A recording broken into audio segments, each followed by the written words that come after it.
দলমত নির্বিশেষে গড়ে ওঠা গণ ঐক্যে ফাটল ধরা শুরু হয়েছে বলে মনে করেন গণ অধিকার পরিষদের সভাপতি নুরুল হক নূর।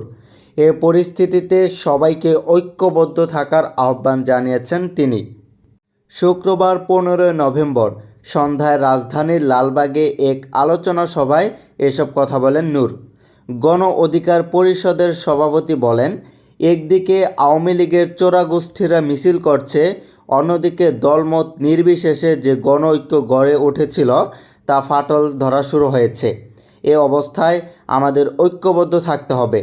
নূর বলেন, আমাদের রাজনীতি সংস্কার করতে হবে, কারণ রাষ্ট্র সংস্কারের পাশাপাশি আমাদের রাজনীতি যদি পরিবর্তন না হয় তাহলে কিছুই হবে না।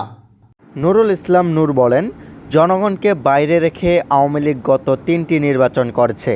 এবার সংখ্যা অনুপাতিক নির্বাচন করতে হবে। যে যত বেশি ভোট পাবে সেই ক্ষমতায় আসবে। রাষ্ট্র পরিচালনা করবে আমজনতা।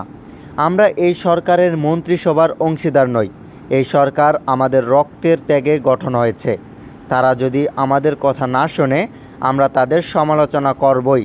কেন এই 3টি মাসেও আহত ভাই বোনদের রাস্তায় নেমে আসতে হয়, এমন প্রশ্ন রেখে তিনি বলেন, নিহত প্রত্যেক পরিবারকে 1 কোটি করে টাকা দেওয়া উচিত।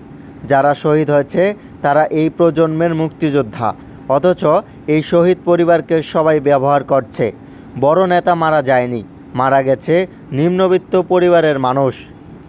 গণ অধিকার পরিষদের সভাপতি দাবি জানান, আওয়ামী লীগ ও তার দোসরদের বিচার নিশ্চিত করে তাদের নিষিদ্ধ করতে হবে। গণহত্যার বিচার নিশ্চিত করতে হবে।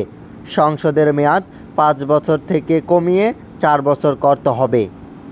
প্রিয় দর্শক, দেশ এবং বিদেশের সকল খবর সবার আগে পেতে আমাদের চ্যানেলটি সাবস্ক্রাইব করুন। মনিরুজ্জামান 24 আওয়ার্স।